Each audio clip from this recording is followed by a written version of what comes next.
the day. He came to the world in the usual way, but there were planes to catch and bills to pay. He learned to walk while I was away. And that was the first few seconds of Nissan's new Super Bowl ad. We can't show you anymore. You'll have to wait till the big game day. But here to discuss the ad and why Nissan chose 2015 to return to the Super Bowl after skipping it for 18 years is Fred Diaz, Senior Vice President of Sales and Marketing at Nissan. Fred, thanks so much for being with us. Why the return after an 18-year hiatus?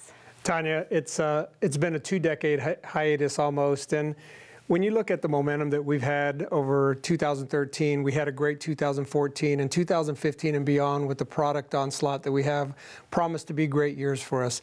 It just felt like we had a magical spot, and it was the right time and the right place for us to return to our rightful place in the Super Bowl. And it's certainly not coming cheap. I mean, a 30-second ad, $4.5 million. Your ad is 90 seconds. We hear auto companies in general are buying about half as many ads as last year. Did any of this factor into your thinking? It didn't. We knew all along we had to make this decision, and we made this decision strategically well over a year ago, going with the concept of fewer, bigger, better, so to speak, instead of trying to water all the flowers.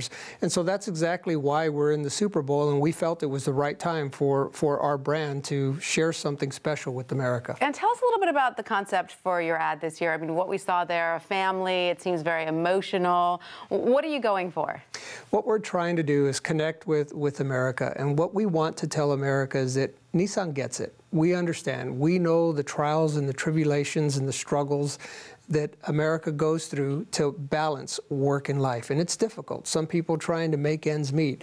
Some people trying to provide for their family. Some people trying to prosper with their careers. And sometimes when you really want to be with your family or you long to be with your family, you can't because you have to work. Whether it's a mother or a father or the kids, it's a struggle and it's tough. And that's the connection we want to make with America, that we get it. That should resonate with a lot of people.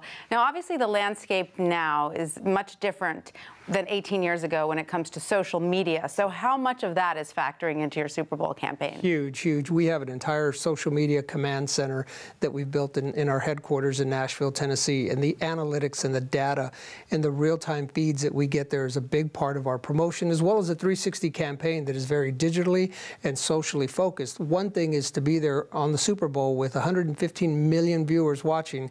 The other thing is how you activate before the Super Bowl and after the Super Bowl. Now, how important is placement within the Super Bowl to you? Because last year, so the first half was a little bit of a bust. Does that factor into where you want your ad placed? It does. We looked at that very carefully when we worked with the networks to determine where we wanted to place.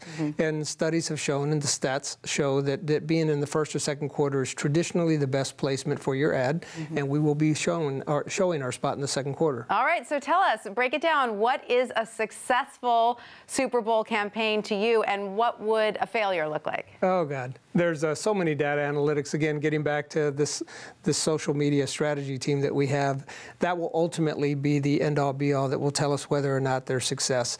At the end of the day, we just want to build awareness for our brand, our great brand, and let America know that we care. And there's also a charitable donations portion of this, too. Oh. As part of what we're doing to connect with America, we also want America to know that we're putting our money where our mouth is and that we care and that we want to give back. So what we've done is we've partnered with the Wounded Warrior Project as well as Habitat for Humanity. And as a part of us being in the Super Bowl, we are going to donate $1 million to be split between the two organizations. That's great. Love those organizations. We had some of the Warriors here on set. Great job. Well, Fred Diaz, thank you so much for being with us. And we look forward to seeing the whole ad on Sunday. Thanks so much for that.